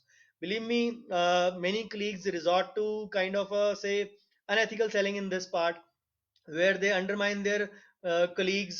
Say if that XYZ dentist is doing for say maybe 10,000 less an implant cost. If I'm talking, you are doing for 30,000, let's suppose, and he's doing for 20,000, maybe his materials justify it. As I generalize it for root canals are done for as good as say 500 in my town, and they go up to 8,000 also in my town. So whatever method and material are say are followed, the costing is dependent on that. There is nothing called as expensive or cheap. You get what you pay for. That is the bottom line in my clinic. And I'm not here to do appeasement in my practice. If patient is not willing, if the patient is only say uh, stuck on price, I'm not really interested in treating that patient. Because who is bargaining on price will bargain on appointments also, will be bargaining on other aspects of practice also. I want to have a peaceful night's sleep, and I always believe, thank God, that I didn't have to treat this kind of a patient. That is my only answer to colleagues in there. Dr. Sherry Sardana says, is it again necessary to take informed consent from a patient, or verbal will go? As I mentioned this part, many common queries I've already taken up, but still, uh, in may no, you don't need any say consent for a checkup, because that is an implied consent itself, because the patient has himself or herself walked into the practice. For small procedures where though no LA is involved, no risks are involved, patient's medical history is clear, verbal and implied consent is valid enough. So, hi Rajat.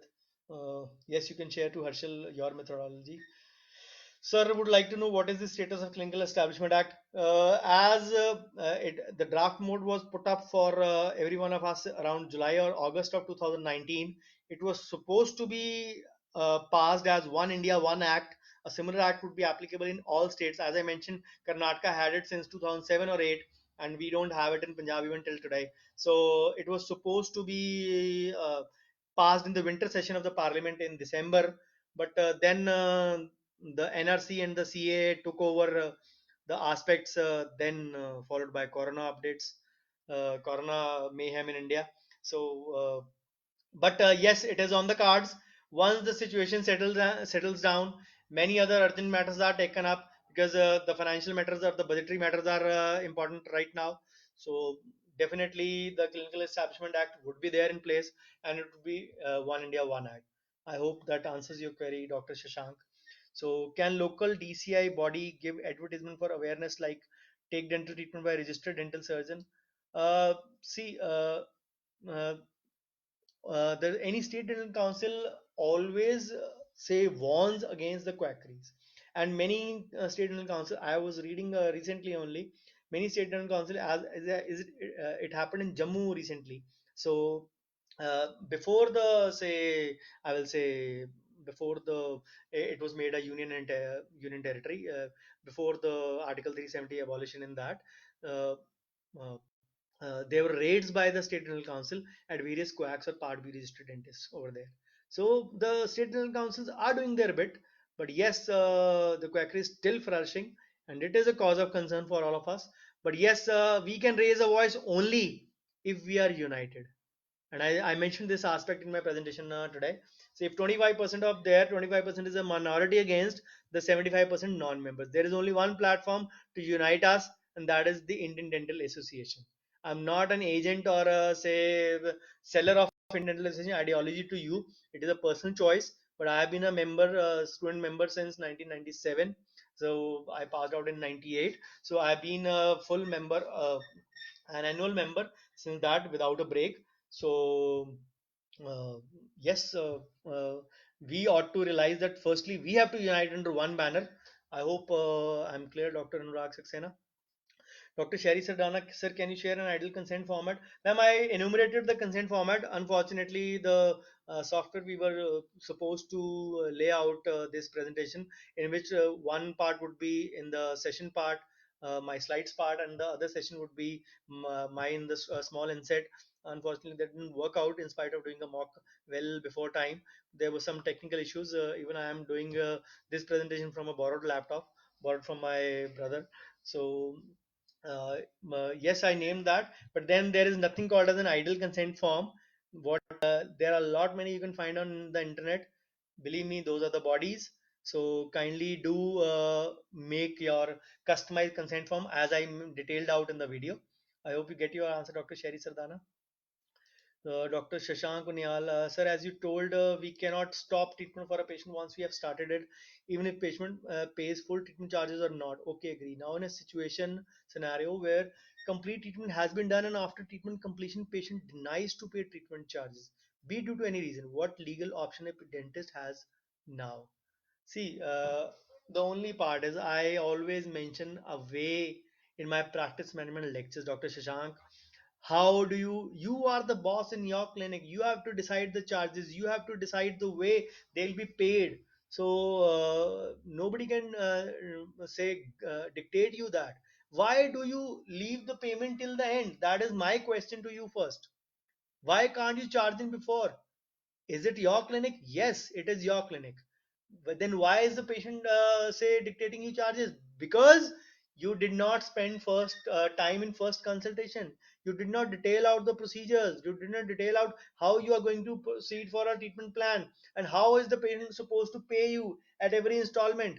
Yes, there will be an occasional installment miss, but yes, you have to lay out the way you work. You have to lay out the say situation where you the policy and the say procedures of your clinic, your SOP has to be conveyed to the patient. The patients will not assume or presume such a thing. Remember this part. Legally, you can go to court, but yes, you have to then produce every documentation pertaining to that. That the primarily the consent will come into that. Whether you get whether you had gotten the consent form signed from the patient mentioning the cost and were the patients. Then the another part onus will be on you whether you issued receipts to the patient for every payment you took. If you have not done that, you will be in a say more compromising position than the patient. Remember that part. So, can a patient take Sherry? Dr. Sherry Sardana says, "Sir, can a patient take legal action against dentist for a medical emergency happened in a dental clinic? In that scenario, what can a dentist do?" See, any medical emergency, the few guidelines are there. You have to be trained in BLS. You have to be regularly updated in that. You don't have to abandon the patient. You have to follow the norms. An oxygen cylinder should be there in the clinic. Yes, I believe that uh, it is not say kept in most of the clinics. It is usually there with oral surgeons, but not in there. But I'll suggest you, I won't name the company, but there are emergency kits available by a very reputed company, and they are not at a very heavy cost also. Just buy that emergency kit. It has all the basic armamentarium needed to save you in times of need. And or message me. I'll say send you the details of the same. So obviously it is a platform where I am not supposed to make any biased towards any kind of manufacturer that ways, so that the opinion will be influenced in that matter. But that one, it has a portable oxygen cylinder also in that. You can count that. So but yes, in any emergency happens, you have to equip in BLS. You have to take care of the patient. You have to do the primary resuscitation. Uh, and you have to make sure that you are by the patient side, and whenever he's transported to the hospital in the ambulance, and you have to take the primary care if especially if the patient has not uh, brought any accomplice with him. Then it gets me to that point whether the dentist bypassed, in this case any dentist can be there, not you exactly, whether the dentist bypassed the norms of any medical history.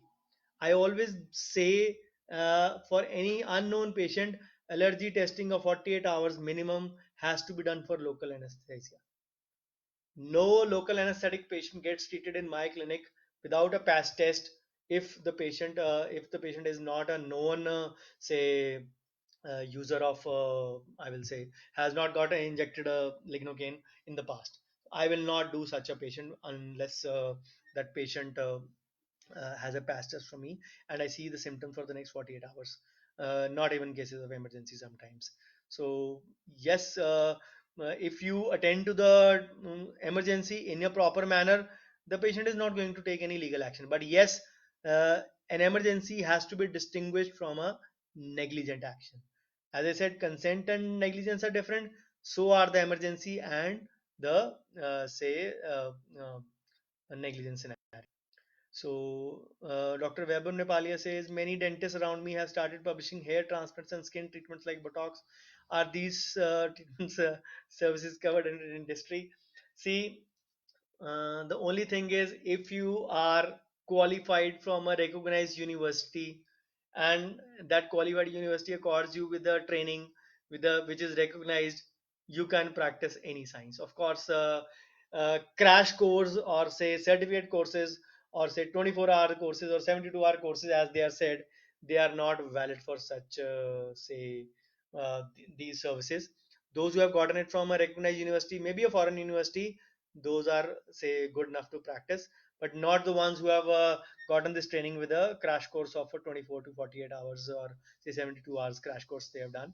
I'm sorry, they are not covered into this. So if they are doing so, they are doing so at their own peril. They better watch out for that. So many dental clinics are advertising discounts, paybacks, cheapest treatments via digital platforms and pamphlets. Since the ownership of is not of a dentist or it is registered as a company, are they allowed to do that? Uh, Definitely, as I said, ethics is a self-governed science. So the concept of yes or no has to come from within only. You cannot guide someone. Uh, they all believe that dentistry is a downtrodden profession, and we are doomed, and dentistry would be over very soon. I don't know why this feeling comes in them, but yes, if they are doing it on advertising, it is wrong. It is not allowed as such. Digital platforms may not be covered under the ambit of DCI, but definitely pamphlets are covered. Pamphlets are allowed only for new clinics for the first maybe say few weeks or a couple of months, maybe maximum 3 months, not beyond that. The clinics who are running since 2 years, 3 years minimum, as I just giving an example as such in this case, they are not allowed to advertise the public through pamphlets or any such means. Yes, if you are changing your practice, changing your specialty, shifting to a new premises, changing address, or any kind of similar scenario, you are advised direction boards for that, but you are advised a paper advertisement also for that. But yes, the DCI mandates that you should not be writing your say address and phone number below that. So the common question which that pops out is that if we are not allowed to write that, why do we need to give that? That question is best asked by DCI only. I can't say anything about that on public platform. So should we write all treatment options given to the patient on the informed consent form? Yes. Any alternative treatment plans are to be first verbally conveyed and then yes, written in the consent form for sure. Rajat, hi Rajat. Sir, many times men visit the clinic alone. Should we instruct them to bring someone along at the appointment? As I mentioned, yes, we always I know you always indulge in a good amount of consultation. If you're asking it from consent point of view, I think maybe if I'm not reading it correctly, or that many times women, if you want the question to be, many times women visit the clinic alone. So yes, if the question is pertaining to women, yes, you can suggest that. If not, a female attendant should be there throughout the treatment whenever you're treating female patients. If the question is pertaining to men, I'm sorry, I didn't get that correctly. So Dr. Deepak Thakkar says, can we sue the patient if we not found negligent? Yes, you can always sue back the patient for damages. Believe me, that is a long process, and sometimes yes, a loss of reputation or loss of say gain of money in that, even if you do so, cannot compensate for the say reputation loss if it happens. So Dr. Disha Jain, hi Dr. Disha. Sir, as you said in your example, if tooth can be saved by RCT but the patient is forcing us for extraction, can we put a remark on our consent form for extraction that patient does not want to save the tooth and then ask the patient to sign that? Will that be well? Yes, Dr. Disha, that is to be mandatorily written. I mentioned the top and the bottom has to be customized, and the top or the bottom, it can be, it doesn't mention that the certain things are to be written at the top and certain at the bottom only, whatever it is. But obviously you start from the consultation part and you end with the policy guidelines and the cost part. So that is why I always say the consultation has to be there at the top. What the patient presented with, what were the treatment options, what were the given, and then what did the patient choose, and then would the consent form follow after that on the same. Because if you think you can have a separate form, you can have a separate form also, but then that won't serve any purpose. That whole purpose gets diluted. If that is in continuation, it will serve the purpose better. So yes, that is mandatorily needed by that part. So code of ethics. Hi, Dr. Girish. By DCA, as far as the clause 8, there is no clear guideline giving for running ads both online and offline. Any point to pick from here?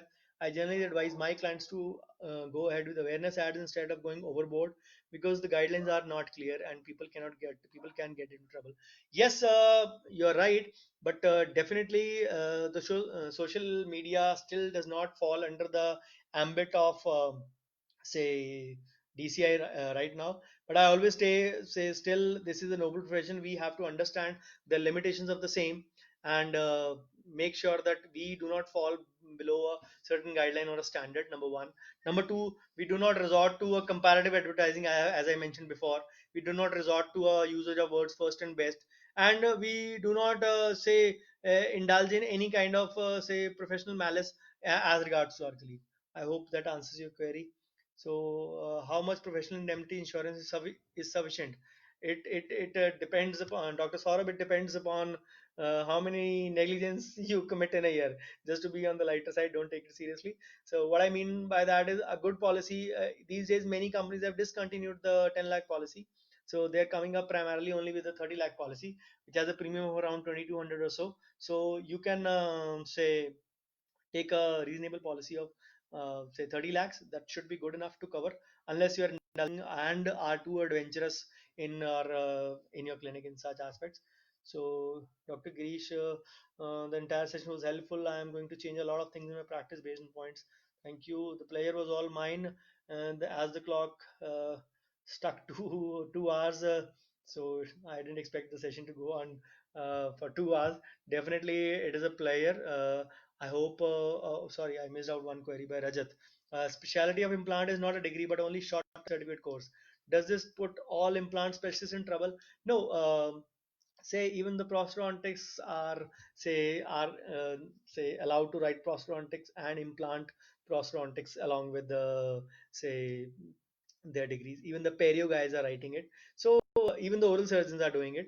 So nothing of that sort and that sort. But yes, as I mentioned, for hair treatment and Botox treatment also, a crash course is not say done. If I talk from a general dentist point of view, I'm not talking of the postgraduates. Uh, Let me talk from the general dentist point of view. If somebody has done a training which can is from a recognized place and has say decent enough value, and can be has a decent enough reputation, and is of a considerable time duration, then it can be still falling under the ambit of say a qualification, or since there is no proper postgraduate qualification available from DCI. So anything that justifies that you spent good number of working hours or man hours in that course, and along with a reasonable set of expertise from a reputed place, definitely you're not going to end up on the say longer side. But yes, the ones who have done a crash course are definitely going to be in trouble, if at all they land in trouble and the patient decides to go to the court. So thank you, Dr. Vaibhav. Thank you, Dr. Girish. Thank you, Dr. Nitesh Tyagi. Thank you, Dr. Ajay Gupta. I hope my session was worth it for all of you. Kindly do post your feedback from for this session on this live feed if you can. Many of you have joined in between. Kindly try to say make a uh, make a note of it, that kindly listen to the whole presentation.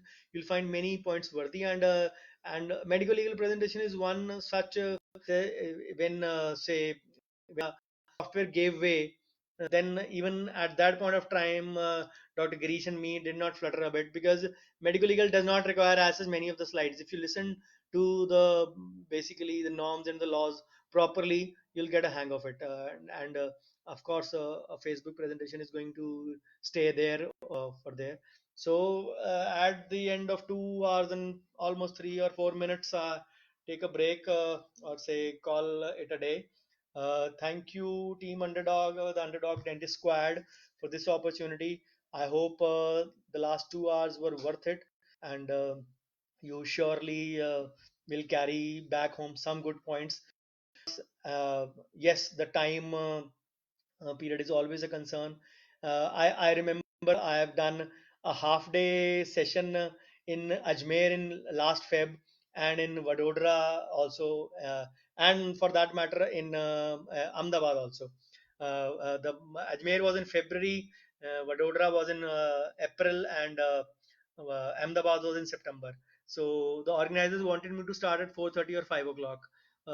Say we'll be free by 7. I told them only one thing, guys. If I start the medical legal first, believe me, you are not going to get before 9:30. The question was, sir, आपकी इतनी slides हैं? I said, no, no, no. Slides are not hardly 25 to 130, which will be covered in two, maximum 3 hours. But the amount of queries which are there in the medical legal session, they outnumber the slides. So people get back home scared. So sometimes they come for the next day session of practice management also. So all three places where I have taken a half day session, Ajmer, Vadodara, and Ahmedabad. Guys, if anyone you is there, hello. We say started at 4:30 and finished at 9:30 or 9:45 in the night. So that is the amount of say interest the medical legal session says say abstains into that, and it arouses so much interest that people want to ask even a single query always. So thank you so much for your say kind attendance and patience in listening, and kindly do post your valuable feedback. I'll be looking forward to it, and all your say uh, comments and compliments and bouquets and brickbats would be welcomed by me in equal measure. Thank you so much for your kind attention. Thank you, Team Underdog Dentist Squad. Thank you, Dr. Grease. Thank you, everyone, for making it possible. Bye bye. Take care. See you next on Sunday with another Facebook Live in World Dentist Federation on practice management. So see you all on Sunday at 6 p.m. Sunday 12th of 12th of April 2020 at 6 p.m. Thank you so much. Bye bye. Take care. Good night.